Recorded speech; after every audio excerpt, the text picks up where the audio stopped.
अस्सलाम वालेकुम। हम रूमेटॉइड आर्थराइटिस के बारे में बात कर रहे हैं। रूमेटॉइड आर्थराइटिस की मैनेजमेंट में एक बहुत अहम एस्पेक्ट दवाइयों के साइड इफेक्ट्स का होता है। ये दवाइयां चूंकि लंबा अरसा चलनी होती हैं, इसलिए डॉक्टर्स इंश्योर करते हैं कि इन दवाइयों के साइड इफेक्ट्स बिल्कुल पेशेंट्स को इफेक्ट ना करें।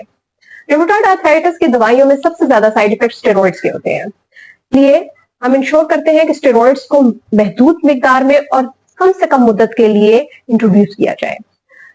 स्टेरॉइड्स को प्रिस्क्राइब करते वक्त डाइट के बारे में खुसूसी ताकीद की जाती है और सप्लीमेंट्री मेडिसिन जैसे कैल्शियम, विटामिन डी और मैदे की दवाई दी जाती है ताकि स्टेरॉइड्स के साइड इफेक्ट्स को कम से कम रखा जाए। पेन किलर्स के भी अपने साइड इफेक्ट्स होते हैं, जिसमें बहुत प्रोमिनेंट मैदे पे इफेक्ट और गुर्दे पे इफेक्ट होता है। पेन किलर्स देने से पहले हमेशा क्रेटिनिन का टेस्ट करवाया जाता है और मैदे की प्रोटेक्शन के लिए दवाइयां और गाइडलाइंस पेशेंट को जरूर दी जाती है।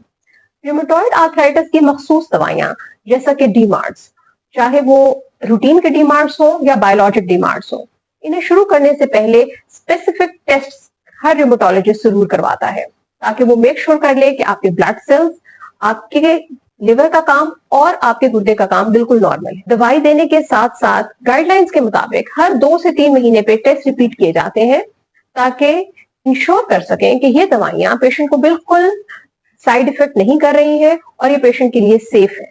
अगर आपका साइड इफेक्ट प्रोफाइल के बारे में कोई कंसर्न या क्वेश्चन है तो प्लीज आप अपना क्वेश्चन पोस्ट करें, हम अगली वीडियोस में उसका जवाब देने की कोशिश करेंगे।